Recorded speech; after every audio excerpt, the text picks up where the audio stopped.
New England, Canada is a new favorite cruise destination. There are several new assets being deployed to serve this amazing region. So how do you pick the right cruise and the right itinerary? We will review some of the most common mistakes cruisers make when planning a New England, Canada cruise. Today on Seymour Seas.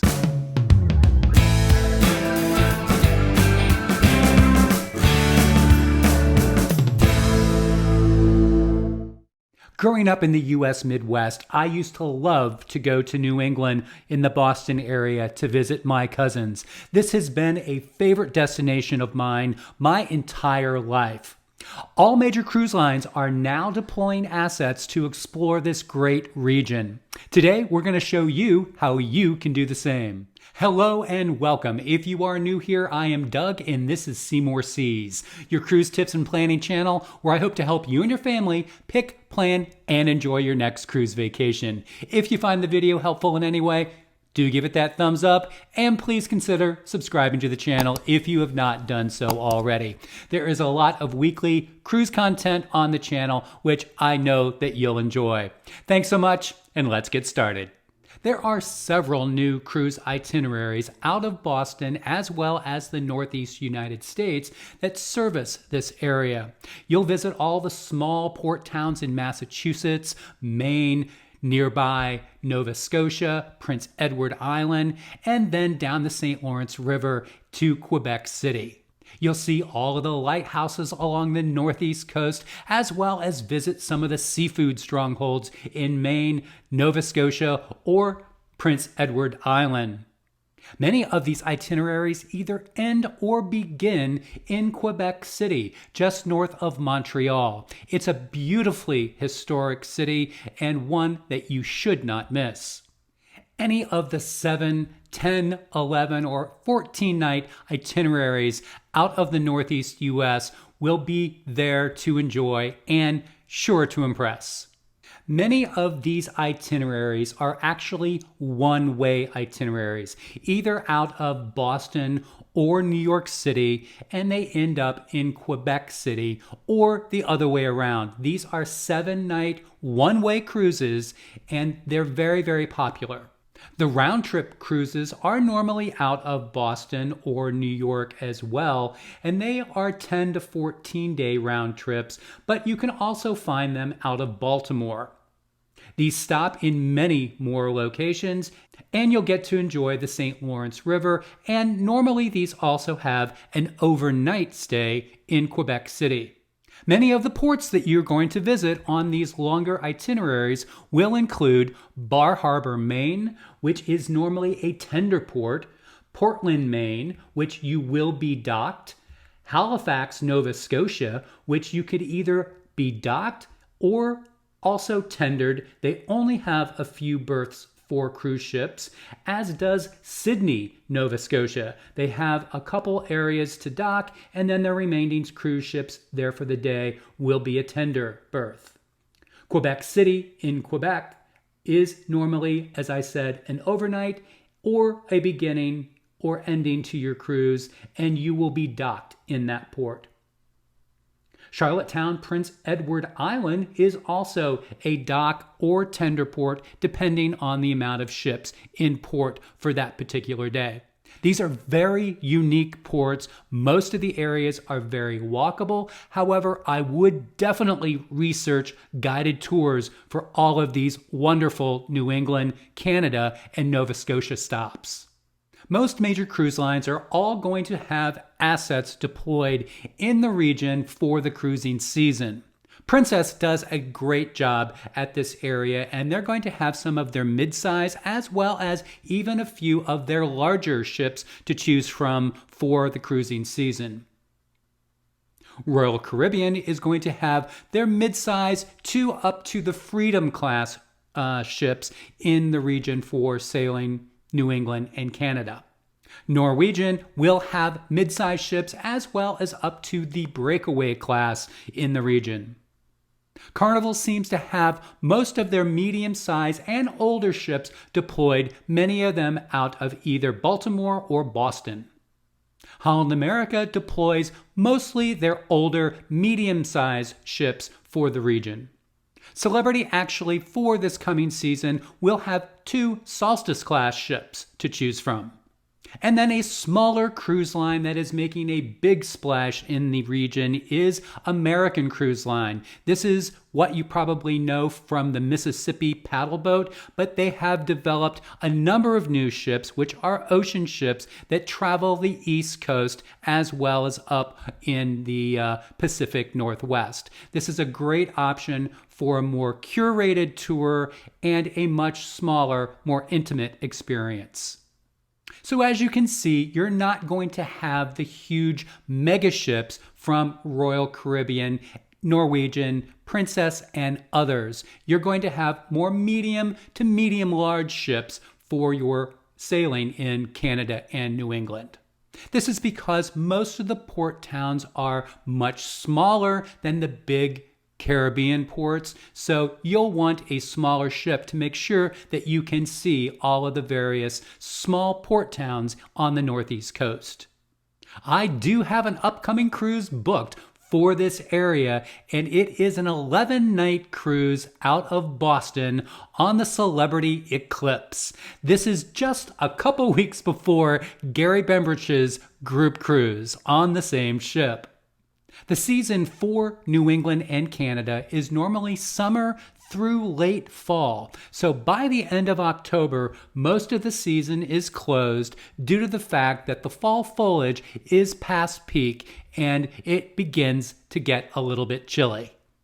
So on our cruise, we are out of Boston. It is a round trip. We go to Maine, Nova Scotia, few stops there, Prince Edward's Island, and then down the St. Lawrence River to Quebec City. We turn around the next morning, so it is an overnight, and then we head back down through Maine as well as Massachusetts once again and end up in Boston with a few days at sea thrown in. So now let's start talking about all of the different mistakes many people make while planning a New England Canada cruise. Now the first is one of the biggest, and that is they're expecting to see the fall foliage and the changing of the leaves and the seasons all the way through their cruise. Now there is a peak season, which is normally the last week in September and the first week in October, but that is not always the case. It's going to be plus or minus a week or two during that heavy peak season. This is the time where you will see beautiful fall colors, and all of the different ports are going to show this in one form or another. The farther north that you go, you're going to be more into the peak season or maybe even past peak in some areas. To make sure you're getting the best view of the fall foliage, make sure that you are targeting those areas of late September and early October. The summer months like July and August, you are not going to see any of those fall colors. The next mistake that I see people doing all the time for a New England Canada cruise is that they are comparing this to an Alaskan cruise. Now, though you are traveling north, this is not going to be the same climate as you're going to find on an Alaskan cruise. Now, you may have some chilly evenings and you will want to bring some layers, maybe a sweatshirt, a light jacket, but you are not going to need the heavy down jackets and the heavy boots. Now, in Nova Scotia, in Prince Edward's Island, as well as in Quebec City, you may have some chilly, rainy weather. It's always good to bring a light rain jacket, but do not overpack with a lot of very, very cold weather gear and coats. The next mistake, just like comparing this to Alaska, don't expect to be on the cruise line megaships for this sailing. They are going to have more of the medium-sized ships, the medium to large-sized ships that are much more intimate and are able to get into those smaller ports. I went through the list of the cruise lines earlier, and you should be able to identify what the amenities are that you and your family need for this trip. So don't expect the big, huge water slides and all of the different amenities that you would find, say, in a Caribbean cruise. If your vacation only can be a 7-day cruise because of work, because of school, whatever it might be, I do recommend that if you are taking a 7-day, that you do not make the mistake of doing a 7-day round trip. I would much rather see you do a 7-day one-way between, say, New York and Boston to Quebec or Montreal, instead of out of Boston, going up to Nova Scotia and then coming back. You're going to see a lot more ports with a one-way than you would on a 7-day round trip. The next mistake, which is related to the last one, is that you don't consider or plan on taking a longer cruise. Most of the best itineraries that I've seen are normally 10, 11, 12, even 14 days. Some of these are one way even, so there are so many small ports that you can visit. So if your vacation plans allow, I highly recommend that you do more than the 7-day and look at something anywhere between a 10 and 12. That will probably give you the best opportunity to see some of these amazing ports.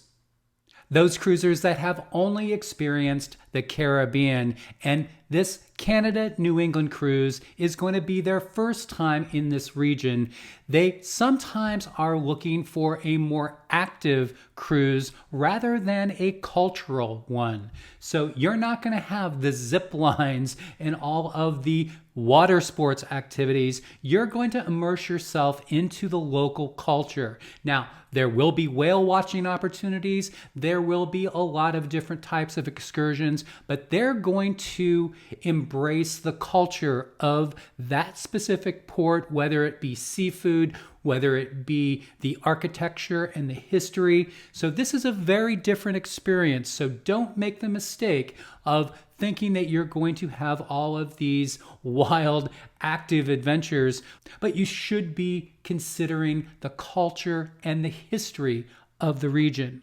Another mistake that I see people doing when planning their cruise is that they rely too much on the cruise line sponsored excursions. Now, these are going to be North American, US cities, Canada, as well as Nova Scotia. These are very well established regions, and there are going to be wonderful local tour guides and tour operators that you can contract with third party and not have to pay the larger, higher prices from the cruise lines. Many of the local areas will have organizations that you can contact, so make sure that you're working with your travel agent. Go on Viator, find some local tours and compare them to what you're finding that the cruise lines are offering. I bet you find a more intimate, curated excursion than you probably would on or from the cruise line. Next up, another mistake that I see people making is that if they are not doing any excursion while in port, these are very walkable cities in most situations. And one of the things that people underestimate is the amount of walking that you're actually going to be doing that day. Now, if you are mobility challenged in any way, shape, or form, make sure that you are really researching what is available downtown, close to the port. Sometimes you'll actually have to take some sort of shuttle from the port, or if you're actually even tendering, that is something to take into consideration as well. Remember when I talked about those ports, many of them do have 1 or 2 berths for cruise ships for docking, but others that are there during the same day will be a tender. So make sure that you take that into consideration when planning your day in port. The next mistake, which is very similar to the last, is that when you are in port for the day, do not overplan. Do not make a list of all of these things that you have to see and put a time frame to each one. Some of the most amazing experiences we've had in port cities is that we just walked around downtown. We had a few things that we wanted to see, but the best experience was just coming upon something that was amazing and being able to spend the amount of time there to get the real experience. So don't overbook yourself. Give yourself plenty of time to explore and plenty of time to get back to the ship on time. For a Canada and New England sailing, you do not want to make the mistake of not embracing the local seafood.